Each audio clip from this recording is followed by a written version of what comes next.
how you track that data is going into this last section, financials. You can link up your bank account by clicking right here, link bank account. It goes through Plaid integration. You can download all your transactions.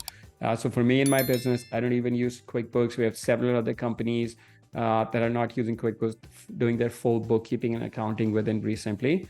But at a minimum, I would recommend that you at least add your marketing numbers and your revenue numbers at a minimum to get the most value out of REsimpli and then to be really efficient with your business. And how you do that is click on manual account, input some information, and kind of this is what it would look like. You can start inputting transactions here. So if I go right here, so if I go into my KPIs, into marketing, all right. So let's say if I spend another. So are you saying we could just like make a fake account? Yeah, exactly. You could make a fake account and then just at a minimum put your marketing and revenue numbers, right? Okay. We recommend linking it and then at least inputting your marketing and revenue numbers. So you have your other transactions. Whenever you decide, you can start inputting more of it. But at a minimum, put your marketing revenue number. You could link your account and just from those, if you have 100 transactions, just input the ones that are marketing and revenue related. But if not, add a manual bank account and then just go ahead and do that like this. So let's say if I spend, money on my marketing, let's say I spend another $1,500 money out, and I can, if I'm doing my marketing expense, it's not going against a specific property, it's going against general business. My account would be direct mail. And right here, it will pop up all the campaigns that you have running in your business. So if you don't select anything, by default, it will go into other campaign. But if you select this, it will go into other this specific campaign. So if I go right here, it shows me that in probate, I've spent $2,500. And you can attach receipts and other transaction memos. So you can do full bookkeeping right here. So if I go ahead and do this and I refresh this page and I go back into my marketing. So this went up to 10,000 and this went up from 2,500 to 4,000, and it updated my cost per lead, cost per deal, and ROI in real time. So it does that automatically as you're thinking, as you're updating your books, as you're entering your revenue number, marketing number, it's happening in real time. So the way I have set up is my bookkeeper, she's based overseas. She's inputting all the numbers once a week. I'll go in, I'll review the data. If she has any questions about the transaction, she'll just message me. I'll answer that question for her. And then that's it. We're done from there. And then if I go in, let me pick a transaction that I sold.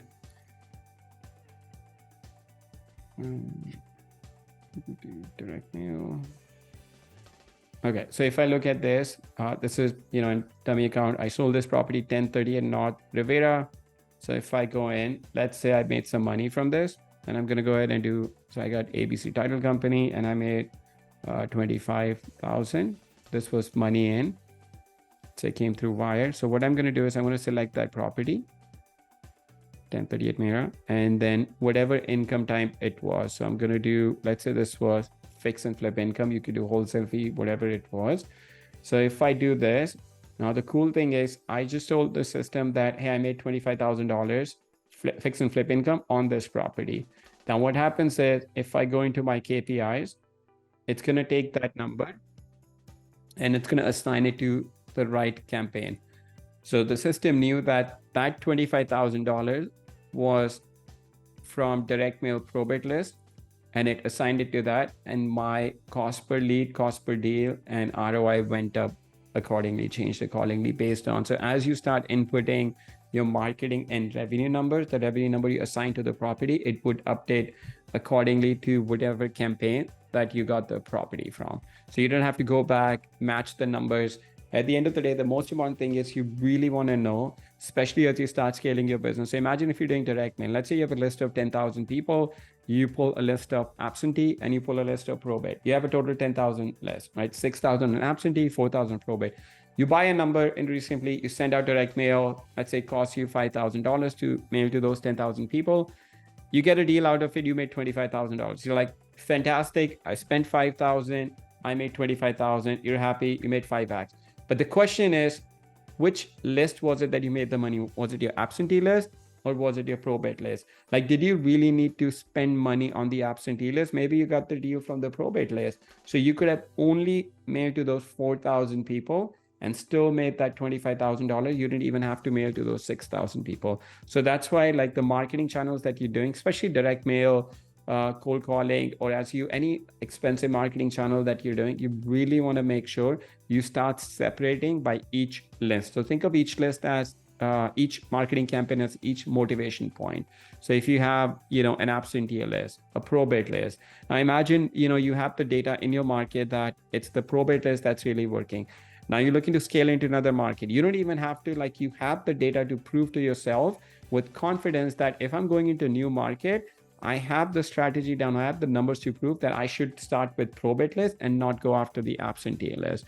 So that's what data does. It gives you more insight into your business on what's working and what's not working. Like, I have 48 different numbers that I use in my business, from, like, even when, we used to do PPC, now we're running it on one website. We used to do PPC.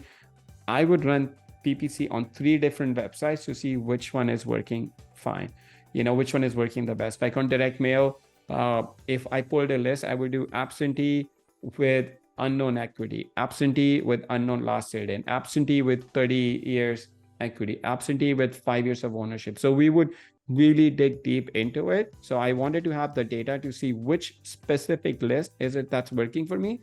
So I can, with confidence, make a decision that, all right, I should double down on this marketing list, and really with confidence cut this one out because I have data to prove that this is not working for me. Like, we did the same thing with Paper Lead. We decided a budget of $10,000 on fast home offers and $10,000 on need to sell my house fast. And we spent $10,000 on fast home offers, didn't get anything. So, but then we could really cut that marketing channel out with confidence, knowing that we have data to prove that we spent 10,000, we didn't make any money out of it. It's time to back out of it. And we don't have any regret or remorse of, hey, we should go back and try that again. Maybe we didn't do that because we have data to prove that, we did that in our business. And then as you start accumulating, all these transactions, then you can go into reports, your full reporting of general ledger, income statement, balance sheet, and journal entries. And then all of your P&L, it's built specifically for investors.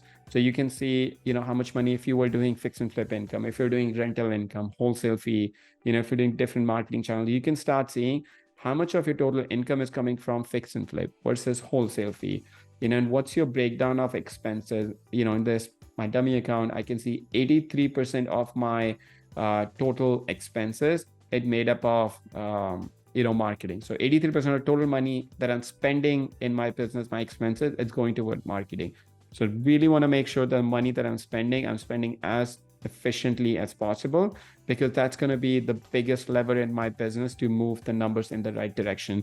So if from this 10,000, if I can be efficient, and let's say I didn't, I figured out that it's only the probate list that's working. So instead of 10,000, let's say I only need to spend 4,000 in my business. So the 6,000, it goes directly into my net profit. It's actually will be more than that, because not only are you cutting back on the direct mail expense, you're also making your business more efficient. So you may not need as many other, employees, for example, because now you have less marketing that you're doing, more efficient marketing that you're doing. So you have other expenses that will go down to it with it, but at least at a minimum, that money that you save on marketing goes right into your bottom line. So that's the power of, like, really tracking your numbers and digging deep into kind of what's working in your business.